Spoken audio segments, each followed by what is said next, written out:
Namaskar everyone, welcome back to Current Yarn. So we will discuss today the topic that is different ethnic group, classes and community of the Nepal and arrangement made by the state for their upliftment. So the first one is the right of marginalized community in the Constitution of Nepal.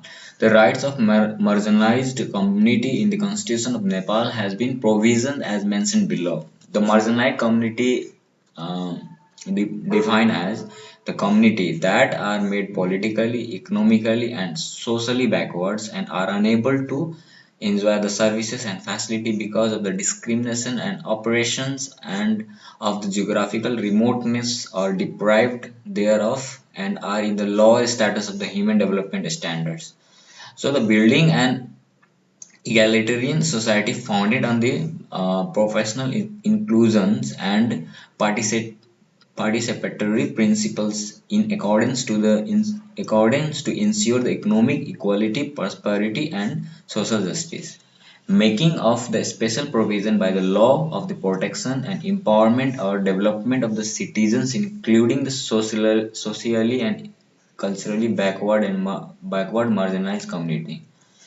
The fourth point is the right to social justice to participate in the state bodies on the basis of inclusion principle, including the socially backward marginalized community. Making of a special provision for the opportunities and benefit for the protection, upliftment, empowerment, and the development of the citizen of oppressed and backward region and for the fulfillment of their basic needs.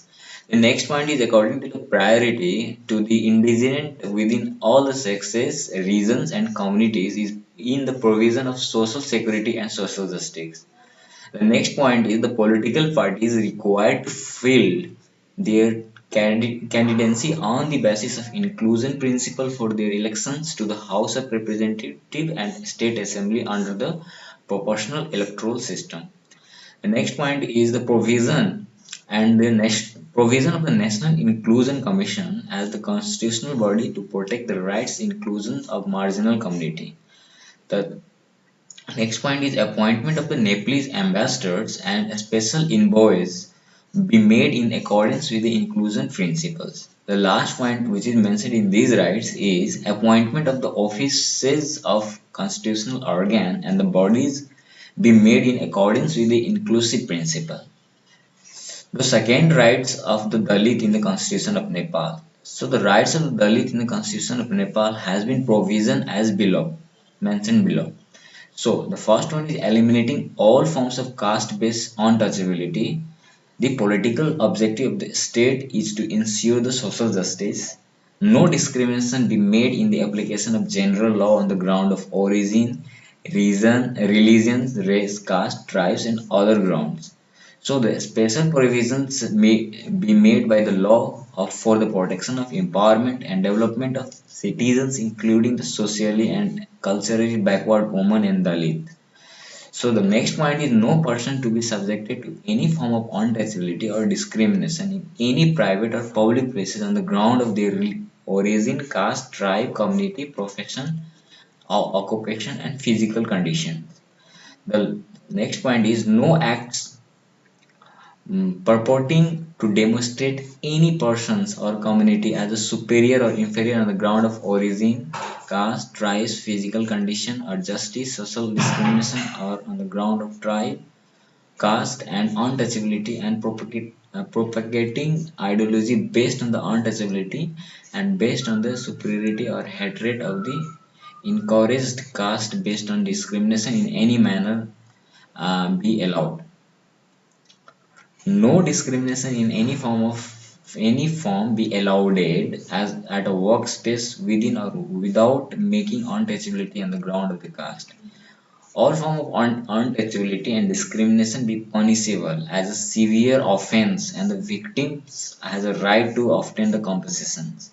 The Dalit have the right to participate in all the bodies of states on the basis of principal proportional inclusions.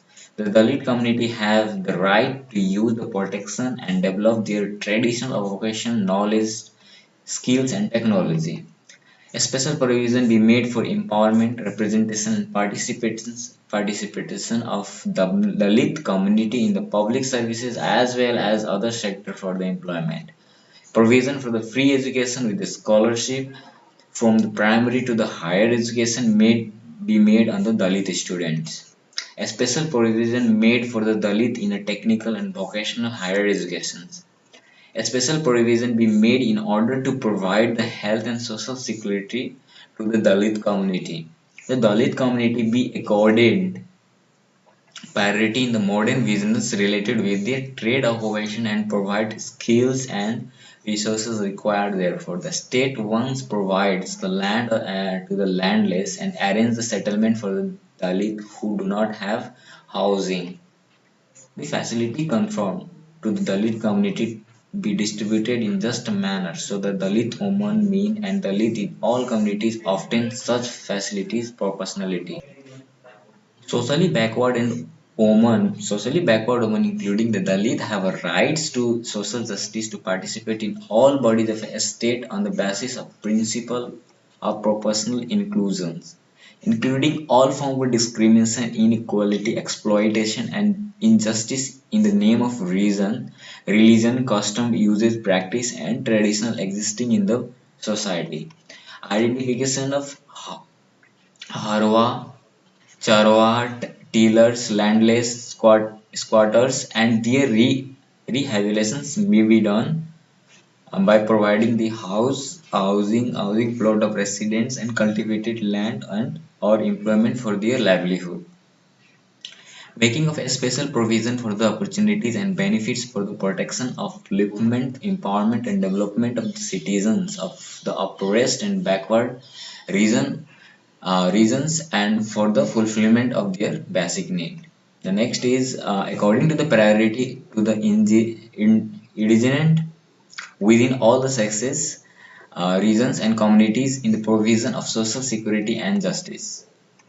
Next is the political parties required to file their candidacy on the basis of inclusion principle of for the election to the House of Representatives and a state assembly under the proportional electoral system. One Dalit to be elected to the National Assembly for each state. Two members elected by the village assembly for Dalit or minority community be in the village executive. Three members elected by the municipal assembly from the Dalit or minority communities be in the municipal executive. All at least one of the member of the district coordinate committee be elected for the from amongst the list Dalit in the minority by the district assembly. The National Dalit Commission, standing as a constitutional body, will have its chairperson and members from the Dalit community only. National Dalit Commission has required established its office in the states. Entry of Dalit into the Nepal army be ensured on the basis of principle of equality and inclusion. The next point is the appointment of Nepalese ambassador and the special envoy be made in accordance with the inclusion principle. And the last point is appointments to the offices of constitutional organs and the bodies be made in accordance with the inclusion principle. So with this, we'll end this lecture and we'll discuss more rights which is mentioned in the constitution for ethnic groups. So thank you for watching. Meet you in the next class. Jai Nepal.